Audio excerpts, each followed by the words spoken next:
Hello everyone, the Shadow Picture here, and you're watching All Things Nintendo. Today, we'll be ranking every Super Mario 64 level. Super Mario 64 has so many interesting locations, so I decided to rank them based on the concept and the presentation the level has given us. Without further ado, let's get on with the list.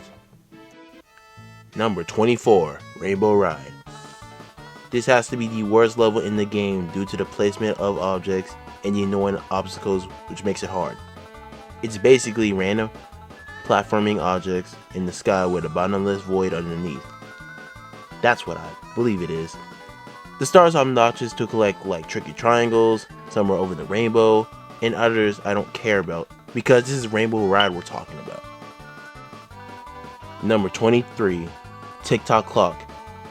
This is slightly better than Rainbow Ride because you're in an interesting location with somewhat more interesting enemies. The similarity with Rainbow Ride is the platforming. When you fall all the way to the bottom or you die. Tick-Tock Clock's main reason why it's better than Rainbow Ride is because it's based off of a clock tower, and that's more interesting than random objects in the sky. Number 22, Wing Mario Over the Rainbow. This level would have been better if we weren't forced to spawn outside off the castle grounds where we fall off. The coins are spread out and the wing cap is limited also with the bad controls, risking you to fall. There's one coin where you have to use both cannons to go to the highest point in the level just to collect one coin. And there's two coins underneath that one coin.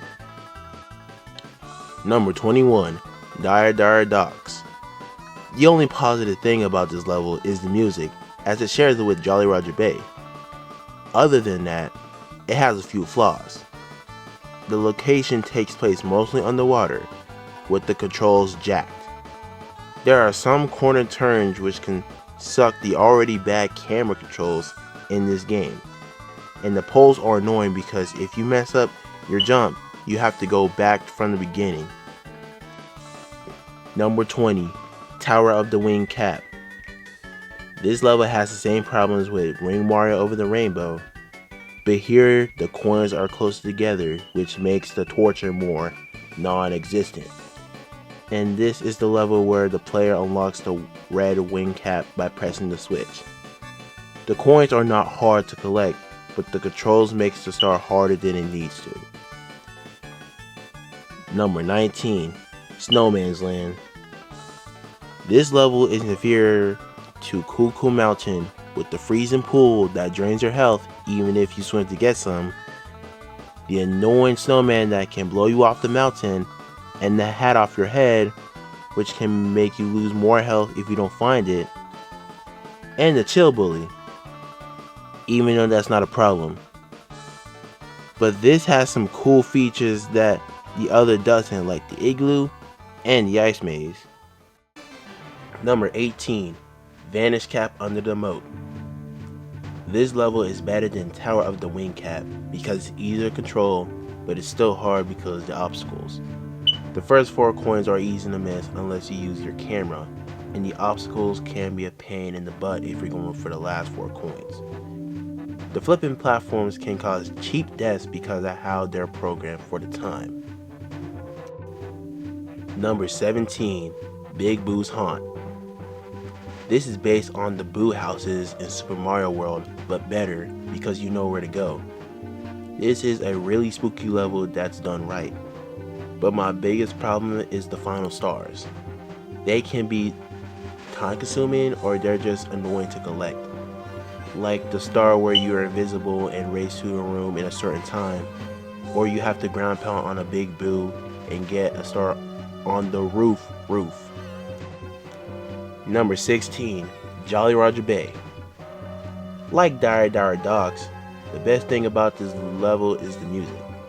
This is also better than Dire Dire Docks because there's an extra location to explore, the sunken ship, but only for the first star.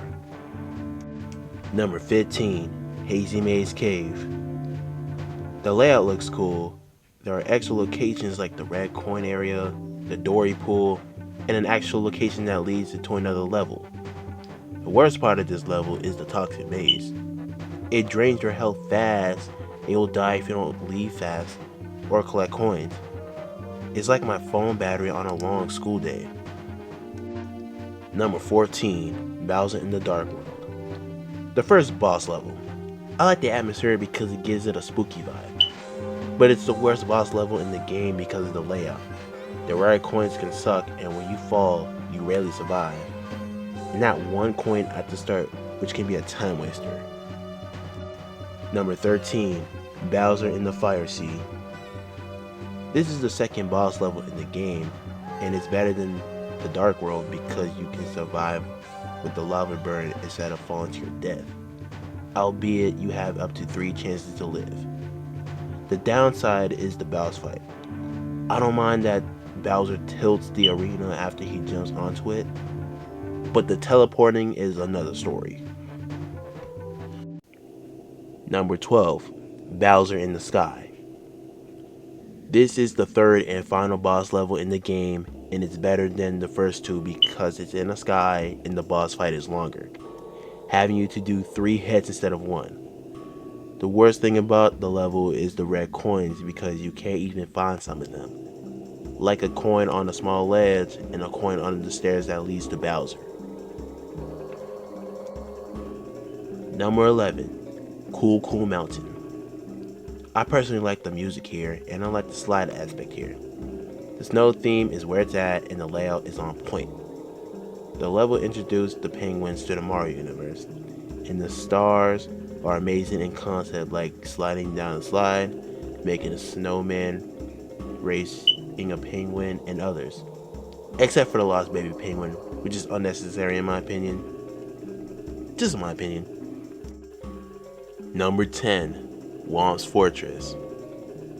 I can't see a floating island in the sky, but what the heck, it's Nintendo we're talking about. The music is awesome and the environment is perfect because it introduced Whomps and the Whomp King. Even though the level is good, the stars can be a pain, like the red coins, the owl in the cage, and explode the wall where you take damage just for finding a star. Number 9, Wet Dry World.